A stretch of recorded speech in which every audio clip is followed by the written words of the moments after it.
नमस्कार दोस्तों, मेरा नाम अमित है। आज का ये वीडियो अकाउंटिंग टर्म 3 पर आधारित है, जिसमें मैं आपको गुड्स और एसेट्स के बीच में बेसिकली क्या डिफरेंस होता है वो समझाने वाला हूँ। बहुत से लोग गुड्स और एसेट्स को लेके कंफ्यूज होते हैं, उनकी एंट्रीज, जनरल एंट्रीज को लेके कंफ्यूज होते हैं। आज मैं वो सारी चीज़ें आपको इस वीडियो में क्लियर करने वाला हूँ।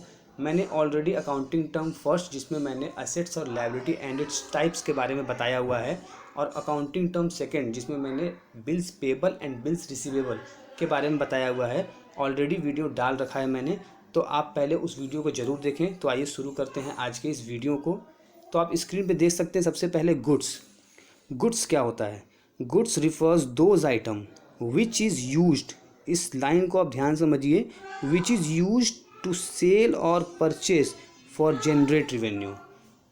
गुड्स ऐसे आइटम्स होते हैं जिनका यूज़ हम करते हैं सेल और परचेस करने के लिए फॉर जनरेट रेवेन्यू। हिंदी में समझते हैं, माल उन वस्तुओं को संदर्भित करता है जो राजस्व उत्पन्न करने के लिए बिक्रिया खरीदी की जाती है।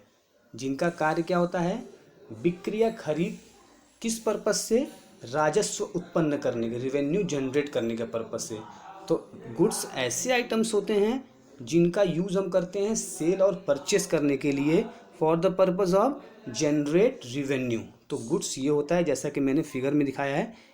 कंपनी ने क्या किया है, पैकेट्स में, कार्टून्स में बांध के अपने गुड्स को रखा है for the purpose of sale. For the purpose of sale company इस गुड्स को सेल करेगी और उससे क्या करेगी, रेवेन्यू जनरेट करेगी। कंपनी क्या करेगी, इस गुड्स को सेल करेगी और उससे क्या करेगी, रेवेन्यू जनरेट करेगी।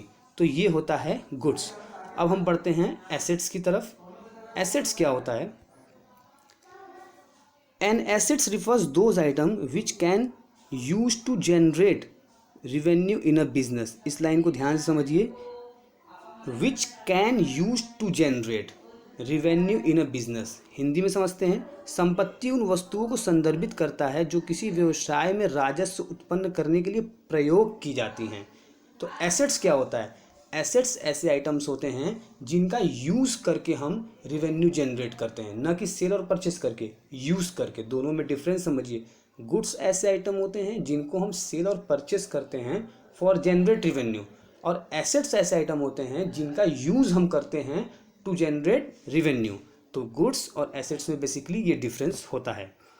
जैसा कि आप देख सकते हैं, प्लांट्स हैं, ऑफिस है, ऑफिस फर्नीचर है, इन सभी चीज़ों का यूज़ हम करते हैं किस लिए, to generate revenue in a business. जैसे मान लीजिए हम कोई चीज़, अगर प्रोडक्ट अपना बना रहे हैं किसी कंपनी फैक्ट्री में, तो फैक्ट्री में तो उसमें प्लांट्स मशीनरी होंगी जिसका यूज़ करके हम उस प्रोडक्ट को बनाएंगे। तो प्लांट एंड मशीनरी जो है वो हमारे लिए क्या है, एसेट्स का वर्क करेगी। उस एसेट्स को उस गुड्स को सेल करने के लिए हमें एक ऑफिस चाहिए होगी, तो वो ऑफिस क्या करेगी, हमारे लिए एसेट्स का वर्क करेगी। ऑफिस होगा तो उसमें एम्प्लॉयज़ होंगे, एम्प्लॉयज़ के लिए फर्नीचर्स वगैरह होंगे, तो वो फर्नीचर्स क्या है, हमारे लिए एसेट्स का वर्क करेगी। तो ये सब चीज़ें क्या होती हैं हमारे लिए, एसेट्स। हमारे लिए क्या कहलाती हैं, एसेट्स कहलाती हैं। अब इन्हीं गुड्स और एसेट्स को मैं आपको कंबाइंड करके बताता हूँ कि क्या होती हैं। आप समझने की कोशिश कीजिए इस फिगर की सहायता से। तो इस फिगर की सहायता से आप देख सकते हैं, यहाँ पर क्या है कि एक मैंने प्लांट दिखाया हुआ है। ये क्या है, एक प्लांट है जिसमें क्या हो रहा है कि बिस्किट्स को प्रोड्यूस किया जा रहा है। बिस्किट को क्या किया जा रहा है, प्रोड्यूस किया जा रहा है। तो इस बिस्किट को कंपनी क्या करेगी, सेल करेगी, जाहिर सी बात है। इस बिस्किट को क्या करेगी, कंपनी सेल करेगी, और सेल करके क्या करेगी, रेवेन्यू जनरेट करेगी, प्रॉफिट अर्न करेगी। तो ये जो बिस्किट है इस कंपनी के लिए क्या है, गुड्स है, जिनका सेल करके कंपनी क्या करेगी, रेवेन्यू जनरेट करेगी। ठीक, लेकिन इस बिस्किट को बनाने के लिए प्लांट चाहिए, मशीनरी चाहिए, जिसकी सहायता से आप फिगर में देख सकते हैं ये बन रहा है। तो ये जो प्लांट है इसे कंपनी किस कैटेगरी में डालेगी, एसेट्स की कैटेगरी में, क्योंकि इस प्लांट का सेल और परचेज नहीं कर रही है, इस प्लांट का यूज़ कर रही है टू जनरेट रेवेन्यू, बिस्किट बनाने के लिए, टू जनरेट रेवेन्यू। तो इसे हम किस कैटेगरी में डालेंगे, एसेट्स की कैटेगरी में। प्लांट को किस कैटेगरी में डालेंगे, एसेट्स की कैटेगरी में। ठीक है, अब बढ़ते हैं इसके जनरल एंट्री के ऊपर। मैं आपको जनरल एंट्री बताता हूँ किस तरीके से होगी। तो जनरल एंट्री आप समझिए, सपोज करिए कि, उससे पहले मैं आपको एक चीज़ और बता देना चाहता हूँ।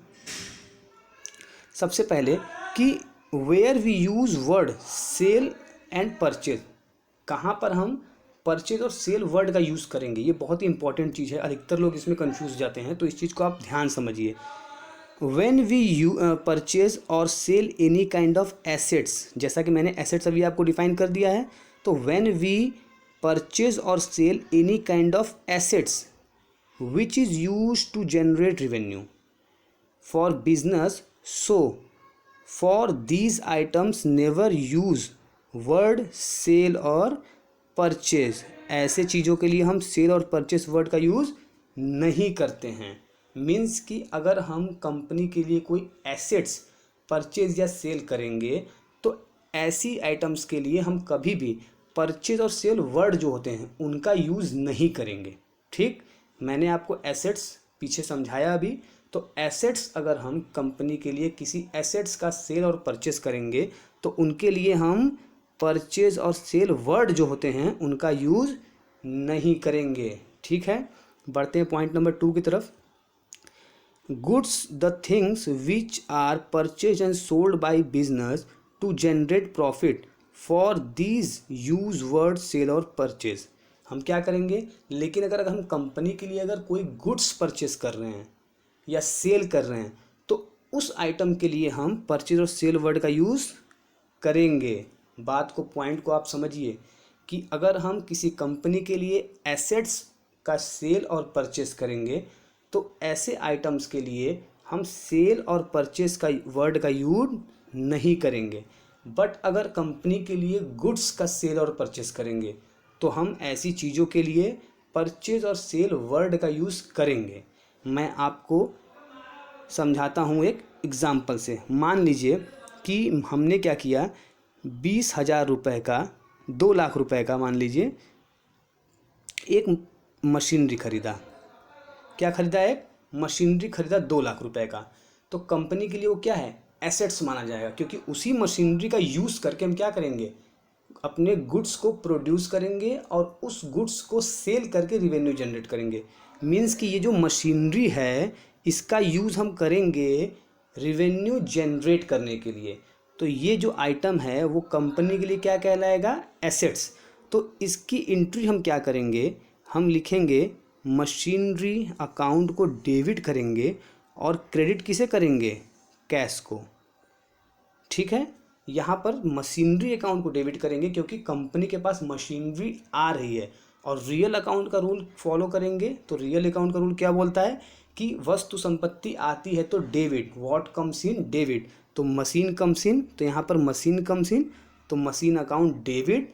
और मशीन परचेस कर रहे हैं, खरीद रहे हैं, तो उसके बदले कैश जा रहा है, तो कैश जा रहा है तो कैश को क्रेडिट। ठीक है, ये रही एसेट्स की एंट्री की बात, परचेस की। ठीक है, अब अगर हम यहीं पे गुड्स परचेस करते हैं, कंपनी क्या करती है, एसेट्स नहीं, अब मैं गुड्स की बात कर रहा हूँ। अगर कंपनी गुड्स परचेस करती तो क्या होती, तो सपोज करते हैं कि कंपनी ने 10,000 रुपये का गुड्स परचेस किया। कंपनी ने क्या किया, 10,000 रुपये का गुड्स परचेस किया। तो कंपनी के पास गुड्स आ रहा है। ठीक है, तो यहाँ पर हम गुड्स नहीं लिखेंगे, हम यहाँ पर गुड्स अकाउंट को डेबिट और कैश अकाउंट को क्रेडिट। एंट्री तो ये बननी चाहिए क्योंकि कंपनी के पास गुड्स आ रहा है, लेकिन नहीं, हम यहाँ पर गुड्स वर्ड को नहीं लिखेंगे, यहाँ पर यूज़ करेंगे परचेज। क्या यूज़ करेंगे, परचेज को डेबिट करेंगे। गुड्स की जगह क्या यूज़ करेंगे, परचेज। मैंने बताया ना कि गुड्स के लिए हमेशा परचेज और सेल वर्ड का ही यूज़ करते हैं। तो गुड्स के लिए हम परचेज वर्ड का ही यूज़ करेंगे, और अगर हम गुड्स सेल कर रहे होते हैं तो वहाँ पे हम सेल वर्ड का यूज़ करते हैं। ठीक है, तो बेसिकली डिफरेंसेस क्या थे कि गुड्स और एसेट्स के बीच, कि गुड्स क्या होता है जिनका हम यूज़ करते हैं सेल और परचेस करने के लिए फॉर जनरेट रेवेन्यू, और एसेट्स क्या होता है जिनका हम सेल और परचेस नहीं करते, जिनका हम यूज़ करते हैं केवल रेवेन्यू जनरेट करने के लिए। और गुड्स में सेल और परचेस वर्ड का यूज़ करते हैं और एसेट्स के लिए सेल और परचेस वर्ड का यूज़ नहीं करते हैं। जो एसेट्स परचेस किया जा रहा है या सेल किया जा रहा है उसी के नाम का यूज़ करेंगे। अगर प्लांट परचेस किया जाए तो प्लांट नाम का यूज़ करेंगे, मशीनरी परचेस किया है तो मशीनरी नाम का यूज़ करेंगे, बिल्डिंग परचेस किया है तो बिल्डिंग नाम का यूज़ करेंगे, बट परचेज और सेल वर्ड का यूज़ नहीं करेंगे। लेकिन अगर यहीं पे गुड्स कंपनी बेच या खरीद रही है तो परचेस वर्ड का यूज़ करेंगे, सेल्स वर्ड का यूज़ करेंगे। ठीक है, आई होप आपको ये वीडियो समझ में आया होगा। अगर कोई क्वेरी हो, कोई परेशानी हो तो आप कमेंट बॉक्स में मुझे। आई होप आपको मेरा ये वीडियो पसंद है तो प्लीज़ लाइक और शेयर करना ना भूलें। Thank you very much.